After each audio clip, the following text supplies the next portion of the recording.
So I'm at Chipotle, and for those of you not in the know, Chipotle is this Mexican-American fast food joint where you basically can have a burrito and fill it with whatever you want. They have one of those line systems where you go down the line filling your tortilla up with whatever your heart desires. And I asked myself, is there a correct combination? Like, is there a true combination of meats, vegetables, and rice that make up the objectively true best combination? I thought about these different characters walking in and creating this correct combination. The fitness instructor trying to lose weight would think that the correct choice would maybe be a bowl with just lettuce. The bulker would fill their burrito up with a lot of protein, and that would be their correct choice. Now the economist would come in and get the most bang for their buck by loading up every single possible free topping, and that would be their correct choice. And these correct choices aren't baseless either. I'm sure the economist would bring out the numbers and compare his burrito and the cost it takes to create it with other burritos, demonstrating mathematically how he has the most financially superior burrito. But although each of these characters are true in that their burrito is the best one for their goals, they're ultimately prejudiced by their perspective.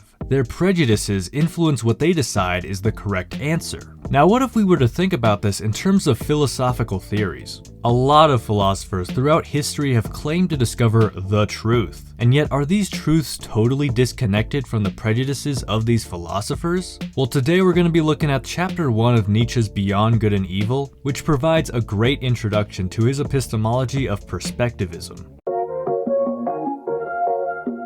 Welcome back to Philosophy Tunes. And if this is your first time watching one of my videos, then I'm sorry. Today we're looking at the first chapter of Beyond Good and Evil, which deals not only with Nietzsche's perspectivism, but also the value of truth itself. Cause we all know the value of getting things true on an exam, so our teacher won't call us a dumb.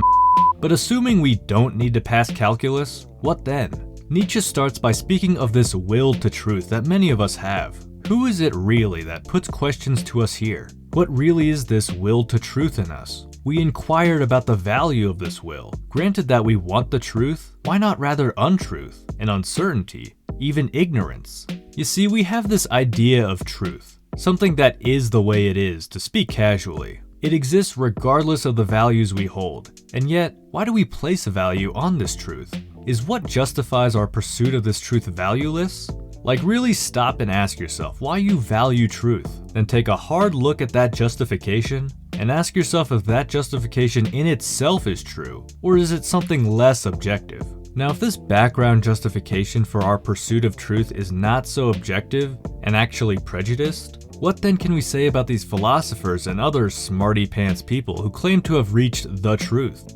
Through this belief of theirs, they exert themselves for their knowledge, for something that is in the end solemnly christened the truth. The fundamental belief of metaphysicians is the belief in the antitheses of values. Okay, but if there's this prejudice behind these proclamations of the truth, does that mean we should just give up? Like, should we just retreat into relativism at this point? Well, just because we may not claim something to be the truth, which is totally disconnected from our prejudices, perhaps we could still make claims in a humbler manner. Nietzsche speaks of this philosopher of the perhaps, a philosopher who I interpret as someone who doesn't hold their claims to be the objective absolute, but rather an attempt. Now, these attempts aren't judged to be equal. Like, if I claim that breathing air is bad for you, then the claim that breathing air is good for you would override my view. All this comes together to highlight Nietzsche's epistemological belief of perspectivism. Perspectivism in a nutshell is going to say, look, no one can have an absolute objective view that isn't somewhat tainted by your own interpretation and perspective. Like, if you hold up your finger in front of your eye, you could only see the outside skin of the side that you're looking at it from. You can't at the same time view the other sides of the finger, the inside of the finger's decay over time. You're only seeing a certain perspective of that finger,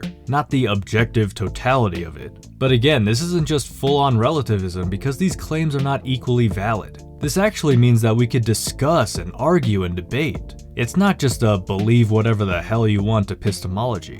Also, bias warning incoming. This sounds an awful lot like another epistemology I know. Now let's actually see this perspectivism in action.